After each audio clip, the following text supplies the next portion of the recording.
At this manufacturing plant in Burnaby, workers hope the technology they're developing could help Canada reach its climate goals.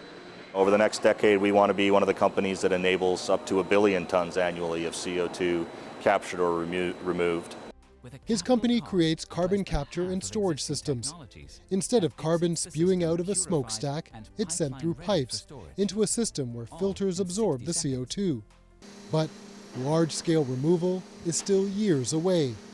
The Intergovernmental Panel on Climate Change warns efforts like that must be accelerated, and dependence on fossil fuels has to be rapidly reduced.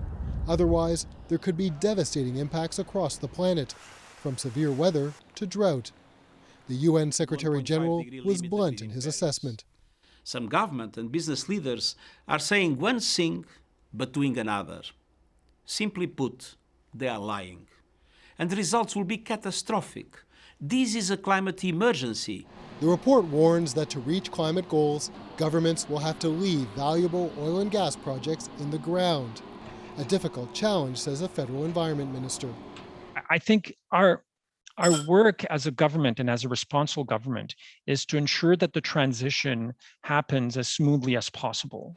One tool companies like this in BC are eagerly awaiting, a tax credit for carbon capture programs, expected in this week's federal budget. It's a critical part of decarbonizing the energy system and the industrial emissions in time to meet our climate goals. But critics say those systems only prolong dependence on fossil fuels. It's clear that these are dangerous distractions, and betting on them is essentially gambling with our lives. So while the consensus of scientists on what needs to be done is clear, the path there is still far from simple. Stephen D'Souza, CBC News, Toronto.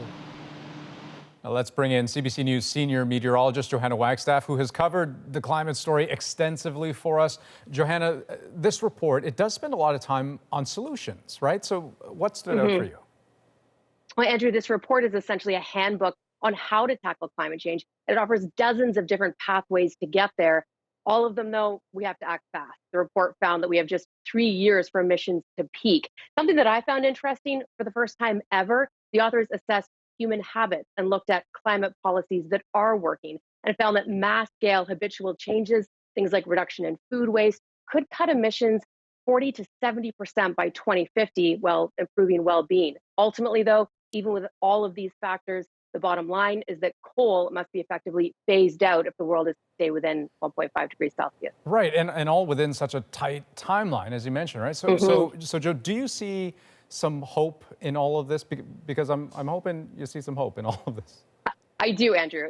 So right now, the world's current pledges have warming closer to a catastrophic 3 degrees by the end of this century. But I saw how the first report in this series informed the agreement that 195 countries signed last November in Glasgow. And written in that final pledge, the world agreed to meet again in Egypt in 8 months and come up with their strongest and essentially final commitments. And this is the report that the world will make those pledges on. And every single one of those 195 countries, Andrew, agreed on what was in the report today. Senior meteorologist Johanna Wagstaff, thank you very much. You're welcome.